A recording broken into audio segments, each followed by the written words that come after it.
इस गाने से चर्चा में आने वाले ये है जुबिन नौटियाल, जिनकी कहानी सुनकर आप दंगी रह जाओगे। आज इस बंदे को हर कोई जानता है, जिसे किसी इंट्रोडक्शन की कोई भी जरूरत नहीं है। लेकिन एक समय ऐसा भी था जब जुबिन को परफेक्ट ना मानते हुए एक बड़े से रियलिटी शो से रिजेक्ट कर दिया था। इसके अलावा भी इस बंदे की लाइफ में बहुत से फेलियर आए, लेकिन जुबिन ने कभी भी अपनी नाकामयाबियों को अपने पर हावी नहीं होने दिया। बहुत टाइम के बाद ही सही, जब उनका पहला गाना आया तो उसी से उनको बहुत कुछ मिल गया था। लेकिन यहाँ तक पहुँचने का उनका सफर इतना भी आसान नहीं रहा। देहरादून से जन्म लेने वाले जुबिन को बचपन से ही सिंगिंग का बहुत शौक था। महज 4 साल की उम्र से ही उन्होंने सिंगिंग सीखना शुरू कर दिया था। बचपन में एक बार उनके पिताजी ने उनको एक प्यार का नगमा गाना उनकी गोदी में रखकर सुनाया था। तब से जुबिन ने अपने मन में ठान लिया था कि उनको बड़ा होकर बनना है तो सिर्फ सिंगर ही बनना है। स्कूल में पढ़ते टाइम ही उन्होंने सिंगिंग के साथ साथ म्यूजिकल इंस्ट्रूमेंट को बजाना सीख लिया था और बाद में स्कूल खत्म करते करते वो लाइव परफॉर्मेंस भी देने लग गए थे। लेकिन ये इतने में कहाँ रुकने वाले थे। उन्हें लगा कि मैं इससे भी अच्छा कर सकता हूँ, तो वो मुंबई आ गए। वहाँ पर मीठीबाई कॉलेज से उन्होंने म्यूजिक सीखने के लिए एडमिशन ले लिया और सीखते टाइम ही बीच में उन्होंने ए.आर. रहमान से मिलने का मन बना लिया था। लेकिन ए.आर. रहमान से मिलना इतना आसान कहा था। फिर भी उन्होंने कई सोर्सेज की मदद से और काफ़ी रिक्वेस्ट के बाद आखिर उनको ए.आर. रहमान से मिलने का मौका मिल गया। और जब जुबिन ए.आर. रहमान से मिले तो जुबिन ने उनसे बोला कि मैं आपको कुछ सुनाना चाहता हूँ। ए.आर. रहमान के पास टाइम कम होने के बावजूद भी उन्होंने जुबिन से बोला कि सुनाओ, क्या सुनाना चाहते हो।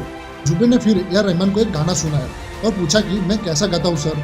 तब ए.आर. रहमान ने कहा कि तुम बहुत अच्छा गाते हो और तुम्हारी आवाज़ भी काफ़ी यूनिक है, लेकिन तुम्हें इंडियन म्यूजिक इंडस्ट्री में आने के लिए अभी और भी मेहनत करनी पड़ेगी और अपनी आवाज़ पर तुम कुछ और साल मेहनत करो और ट्रेनिंग करो, उसके बाद ही तुम म्यूजिक इंडस्ट्री में आने के लिए ट्राई करना। ए.आर. रहमान की बात मानकर जुबिन फिर से देहरादून वापस आ गए और अपने स्कूल टीचर से म्यूजिक की ट्रेनिंग लेना शुरू कर दिया। और जुबिन यहाँ तक कहाँ रुकने वाले थे। चेन्नई, बनारस और भी जगहों पर जाकर इसने हर तरह का म्यूजिक और इंस्ट्रूमेंट बजाना सीख लिया था।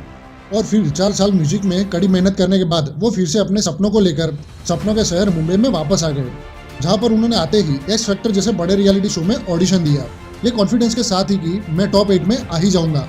लेकिन वहाँ पर भी उनको नाकामयाबी हासिल हुई। जुबिन, सीधा मैं कहूँगा सत्य वचन की घड़ी में मेरी तरफ से ना है। लेकिन दोस्तों, कहते ना है कि जो हार मान जाए वो लीजेंड ही कैसा। उसी तरह इस बंदे ने भी हार नहीं मानी।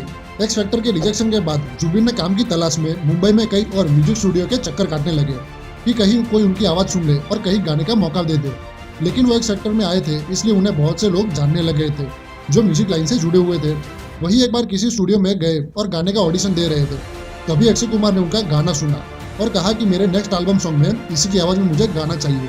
और तभी उन्हें मेहरबानी सॉन्ग मिला और इसके बाद उनको सोनाली कैबल में एक मुलाकात सॉन्ग गाने का मौका मिला। और वो गाना जब रिलीज हुआ तो जैसे इनकी किस्मत ही बदल गई। इस सॉन्ग के बाद इन्हें बहुत ज़्यादा ऑफर आने लग गए थे। इसके बाद जब बजरंगी भाईजान मूवी का जिनकी सॉन्ग वायरल हुआ, उसके बाद जैसे वो सफलता की सीढ़ी एक के बाद एक चढ़ने लग गए थे। और आज जुबिन का हर एक सॉन्ग यूट्यूब पर ट्रेंड करता है।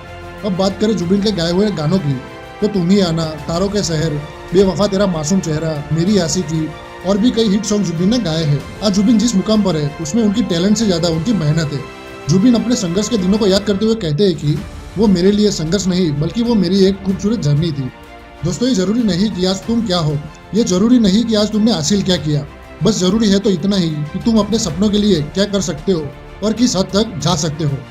क्या तुम दे सकते हो इतना डेडिकेशन तुम्हारे सपनों के लिए? जरूर दे सकते हो।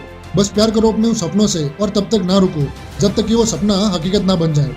फिर उसके लिए तुम्हें दुनिया इधर की उधर ही क्यों ना करनी पड़े। All the best guys. अगर ये वीडियो अच्छा लगा हो तो इस वीडियो को लाइक, शेयर और चैनल को सब्सक्राइब करना